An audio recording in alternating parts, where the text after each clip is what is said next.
You think you know what disrespect looks like? You think you've seen brutal? Then you clearly weren't watching Saturday Main Event, because what CM Punk just did to Jey Uso wasn't just a beatdown. It was a complete and utter annihilation of everything Jey stands for. And I'm about to break down exactly why this moment has everyone losing their minds, and why Jey Uso might never recover from this level of humiliation. Before we get into the absolute carnage that unfolded, smash that like button, hit subscribe, and drop a comment telling me if you think Jey deserved what he got or if Punk took it way too far. Because trust me, by the end of this video, you're going to have some strong opinions, and you're going to want to let the world know exactly where you stand on this controversy. Let's set the scene. Saturday Main Event. The atmosphere is absolutely electric. Tensions are already running higher than we've seen in months, and we all know that when CM Punk steps into that ring, something memorable is about to happen. The energy in that arena was palpable from the moment the show started, with fans on the edge of their seats anticipating what was promised to be a massive collision between two of the most talked-about names in wrestling right now. But nobody, and I mean absolutely nobody in that building or watching at home, expected the level of savagery we were about to witness. This wasn't just going to be a match. This was going to be an execution, a public dismantling, a complete destruction of everything Jey Uso represents. Jey Uso comes out with that swagger, that confidence, that unmistakable Uso energy, thinking he's still riding high on the bloodline legacy, thinking his name alone carries weight and commands respect. And maybe it does. Maybe it did in certain circles. But on this night, all that history, all that respect he thinks he's earned through years of tag team dominance and his recent singles push, it meant absolutely nothing to CM Punk. You could see it in Punk's eyes during his entrance.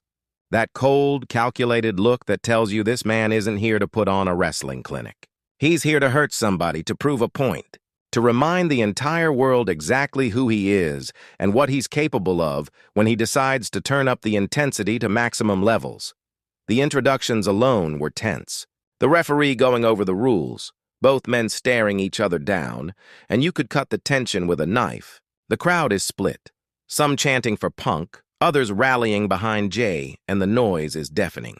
When that bell rings, it's like a dam breaking. And both men immediately go at each other with an intensity that makes it clear this is personal. This goes beyond any championship or accolade. This is about pride, about legacy, about proving who the better man really is when everything is on the line. The match starts, and you can immediately feel something different in the air. Punk isn't just wrestling, he's hunting. Every single move is calculated with surgical precision. Every strike has malicious intention behind it.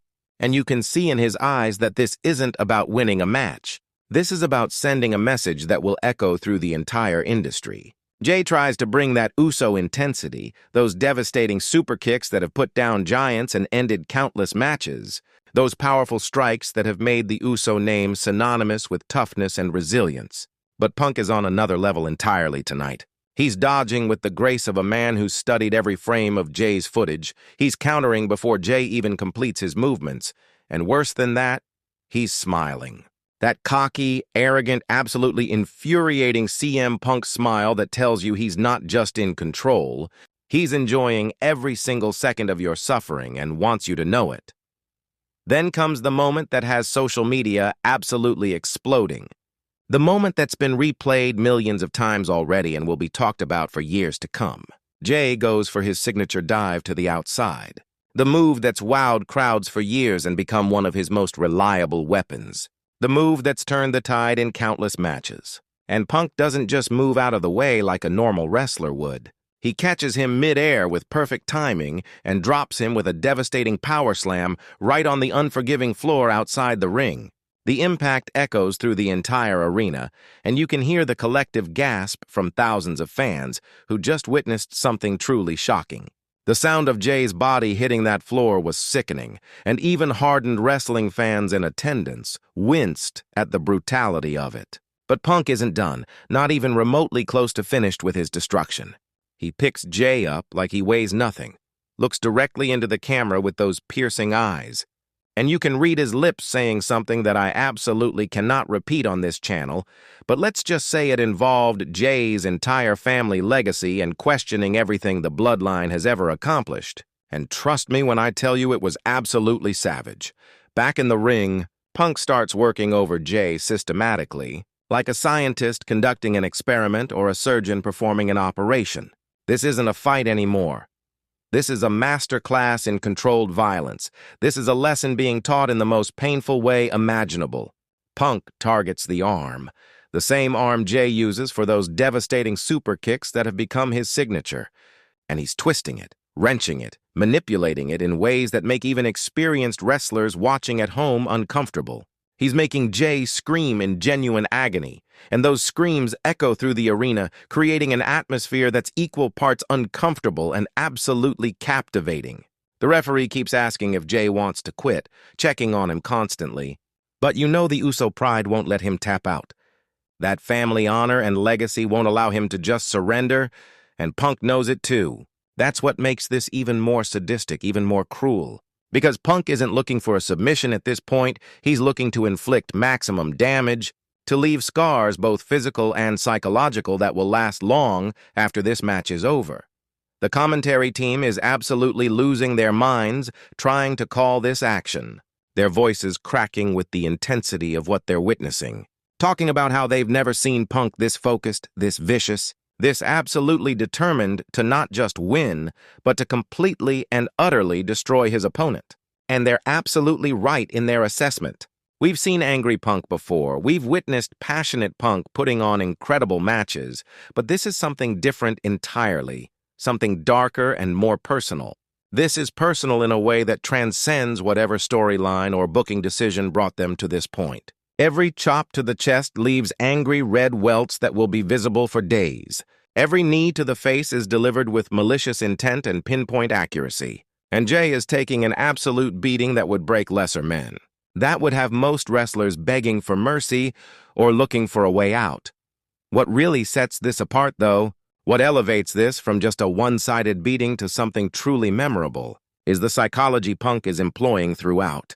He's not just physically dominating Jay, he's mentally dismantling him piece by piece, destroying his confidence, his sense of self, everything that makes Jay Uso who he is. After hitting a particularly nasty backbreaker that has Jay writhing in pain, Punk doesn't go for the pin like a normal wrestler would, doesn't try to capitalize on his advantage in a conventional way. Instead, he sits cross-legged in the corner, completely relaxed and casual, and mockingly does the Uso gesture. The one that's supposed to represent family and unity and all that the bloodline stands for, all the values that Jay holds sacred.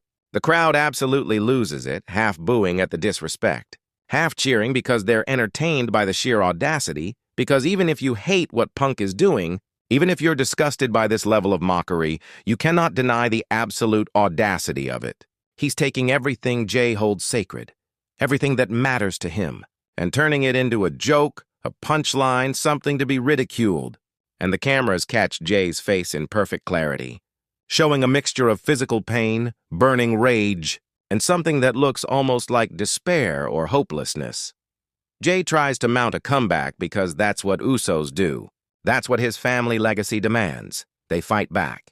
They never give up no matter how dire the circumstances. He hits a few desperate shots, managing to land some strikes that show he's still got fight left in him, gets some momentum building, and for a brief moment it looks like maybe, just maybe, he can turn this around and shock the world.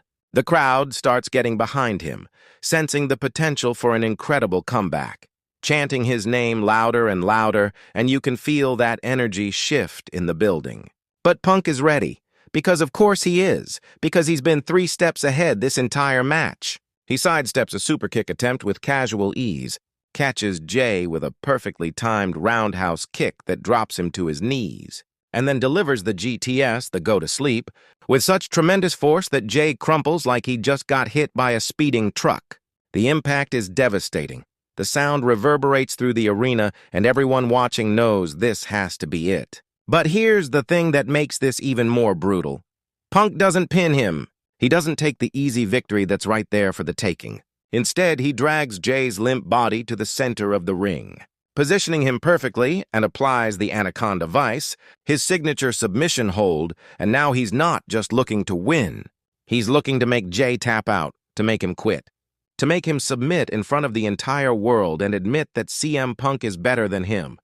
The struggle is real, visceral, and almost painful to watch. Jay is fighting with absolutely everything he has left. Every ounce of strength remaining in his battered body, trying desperately to reach the ropes, trying to power out using that legendary Uso strength, but Punk has it locked in absolutely perfectly. Years of experience have taught him exactly how to apply this hold for maximum effect, and he's using every bit of that knowledge right now. You can see Jay's face turning a deep shade of red from the pressure and lack of oxygen, the pain etched into every single feature, his eyes bulging, veins popping on his forehead, and his hand is hovering over the mat, shaking, fighting against every instinct that's telling him to tap out and end this torture. The arena is on its feet, every single person standing. People are screaming themselves hoarse, and for what feels like an absolute eternity, we're all watching to see if Jey Uso is actually going to tap out. If he's really going to break, if the proud Uso legacy is about to come crashing down, and then, in a moment that's going to be replayed forever, analyzed and debated for years to come, his hand slaps the mat. Not once, but 3 times in rapid succession. Jey Uso just submitted to CM Punk, and the place absolutely erupts in a mixture of shock, excitement, and disbelief. But even after the bell rings, even after the match is officially over and the result is in the books, Punk doesn't let go of the hold. He keeps it locked in tight, continuing to apply pressure, and the referee is desperately trying to pull him off, screaming at him to release it. Officials are rushing to the ring from the back. Multiple referees and agents trying to restore order, and Punk finally releases the hold, but not before leaning in close to Jay's battered, exhausted face and saying something that we can only imagine was equally devastating, probably questioning his toughness or his worthiness to even be in the same ring. He stands over Jay's broken, motionless body, raises both arms high in victory with that trademark smirk on his face, and the look of pure satisfaction is unmistakable. This wasn't just about a win on Saturday Main Event. This was about proving a point to everyone watching, about establishing absolute dominance, about showing the entire wrestling world that the bloodline legacy means absolutely nothing when you step in the ring with the best in the world. The aftermath is just as intense and dramatic as the match itself. Medical personnel are surrounding Jay, checking on him with genuine concern, looking at his arm, checking his consciousness, while Punk takes his sweet time leaving, soaking in every reaction from the crowd, playing to both the fans who love him and those who despise him. And you can tell he's loving every single second of this attention. Social media immediately explodes with reactions from wrestlers, journalists, and fans, with people passionately debating whether this was too far, whether Punk crossed a line that shouldn't be crossed, whether Jay will ever be the same after this level of public humiliation. The hashtags are trending worldwide within minutes. Clips of the match are going absolutely viral across every platform, and everyone from casual fans to industry veterans has an opinion they're desperate to share.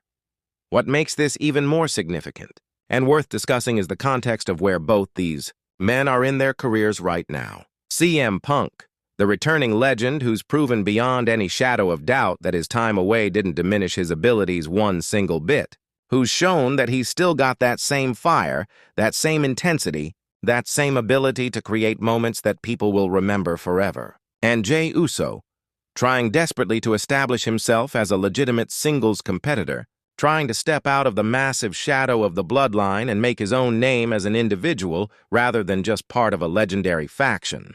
This match was supposed to be a golden opportunity for Jay to show he belongs in the main event picture on his own merit, to prove he's more than just Roman Reigns' cousin or Jimmy Uso's brother, but instead it became a comprehensive showcase for why CM Punk is still one of the most dangerous, most skilled, most psychologically devastating men in all of professional wrestling.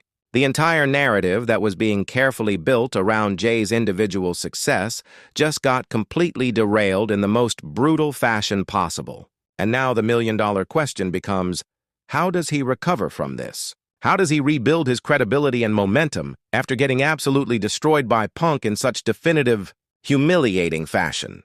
The wrestling community is deeply divided on this one, with passionate arguments on both sides. Some people are saying Punk went way too far, that this level of complete dominance makes Jay look weak and hurts him long-term in ways that can't easily be repaired. Others are arguing that this is exactly the kind of compelling storytelling we desperately need in modern wrestling, that having Punk destroy Jay so completely creates a fascinating narrative for potential revenge down the line. There are even people suggesting that this is a burial, that Punk is using his veteran status and political power backstage to make himself look good at the expense of younger talent who should be getting pushed. Whatever your take is, and I want to hear it in the comments, you absolutely cannot deny that this match has everyone talking, has created genuine emotion and passionate reaction. And isn't that what professional wrestling is supposed to do at its core? Create moments that matter, that make people feel something real? Looking at the match from a pure technical standpoint, removing all emotion, it was actually absolutely brilliant. Punk's offense was crisp and precise. His transitions were incredibly smooth and natural, and every single move served a specific purpose in the larger story he was telling. Jay sold everything perfectly, making Punk look like an absolute killer, a legitimate threat, and showed incredible toughness and commitment in how long he endured the punishment before finally submitting. The pacing was excellent, building naturally from initial exchanges to that brutal finishing sequence, and the crowd was invested from bell to bell. This is the kind of match that reminds you exactly why both these guys are at the level they're at, why they're trusted in these high-profile spots, why they're the names that get called when something important needs to happen. But beyond the technical execution and work rate, it's the emotional impact that really matters here and will be remembered long-term. When the show went off the air, people weren't sitting around talking about move sequences or technical proficiency or star ratings. They were talking about how they felt watching Jay get destroyed, how satisfying or uncomfortable it was depending on who they were rooting for, and what this means for both men moving forward in their careers. That's the true mark of genuinely effective storytelling, when it transcends the mechanics and creates genuine emotional investment that stays with people long after they turn off their screens. Now, the big question that everyone's asking is, where do they go from here? Does Jay get his inevitable revenge match? Does this lead to a longer program between these two that plays out over months? Or was this simply a one-off designed to elevate Punk and establish him and we move on to other things? My personal guess is this isn't over, not by a long shot. The way this match ended, with Jay being submitted and humiliated in such public fashion, sets up absolutely perfectly for a redemption story. Jay now has all the motivation in the world to come back stronger, to prove that this loss was just a temporary setback, and to ultimately get his win back from CM Punk. That's compelling television. That's what keeps people tuning in week after week, wanting to see what happens next. What's absolutely undeniable after watching this match is that CM Punk just reminded everyone why he's one of the greatest to ever do it, why his name carries the weight it does, and why when he says he's the best in the world, it's not just a catchphrase or marketing slogan. It's a statement of fact backed up by performances like this one. And Jey Uso, despite the loss, despite the brutal beating, showed the heart and determination that's made the Uso family legendary. So what do you think? Was this the most savage beatdown you've seen? Drop your thoughts below.